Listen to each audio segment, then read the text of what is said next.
অধিবেশন ১.১ ড্রিল ১ একই সারিতে যুক্ত করা বা চেইন ট্যাগ। সময় ৩০ মিনিট।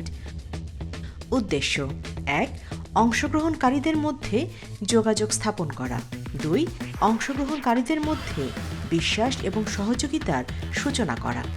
লক্ষ্য একসাথে নিয়ে বা একত্রীকরণ খেলার লক্ষ্য হল সকল খেলোয়াড়কে ছুঁয়ে দেওয়ার চেষ্টা বা ট্যাগ করা এবং সকলকে একই চেইনের ভেতরে নিয়ে আসা। উপকরণ কোন, চুন বা চক পাউডার। নির্দেশনা অনুশীলনটি শুরুর জন্য একটি বড় বৃত্ত বা স্কোয়ার জায়গা চিহ্নিত করবেন। অনুশীলনটিতে ১২ থেকে ১৫ জন খেলোয়াড় অংশগ্রহণ করবেন। কোচ ১০ থেকে ১২ জনকে গোলাকার হয়ে একে অন্যের হাত শক্ত করে ধরে রাখতে এবং অবশিষ্ট ৩ থেকে ৫ জনকে ফাঁকা জায়গায় বৃত্তের আশেপাশে দাঁড়াতে বলবেন।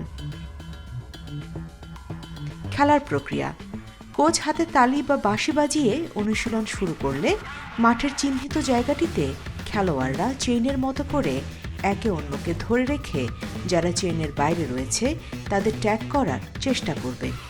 যে সকল খেলোয়াড়রা একে অন্যকে ধরে নেই তারা ট্যাগ এড়ানোর জন্য ফাঁকা জায়গাটি ব্যবহার করবে। বৃত্তে থাকা খেলোয়াড়রা ধরতে গেলে তারা পালানোর চেষ্টা করবে এবং সংঘর্ষ এড়ানোর চেষ্টা করবে।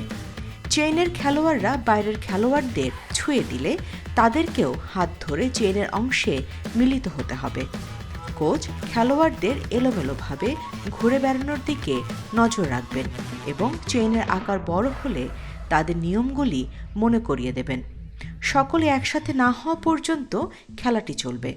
কোচ হাতে তালি বা বাঁশি বাজিয়ে অনুশীলন শেষ করবেন।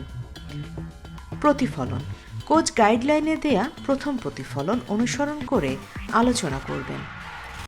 দ্বিতীয় ধাপে খেলার প্রক্রিয়া খেলোয়াড়রা হাত ধরে গোল হয়ে দাঁড়াবে। এবার চেইনের মাঝে একজন এবং বাইরে একজন থাকবে। বাইরের খেলোয়াড়টি চেইনের ভেতরের খেলোয়াড়টিকে ধরার বা ছোঁয়ার চেষ্টা করবে। গোল হয়ে থাকা খেলোয়াড়রা তাকে সুরক্ষা দেওয়ার চেষ্টা করবে যাতে বাইরের খেলোয়াড় তাকে ছুঁতে না পারে।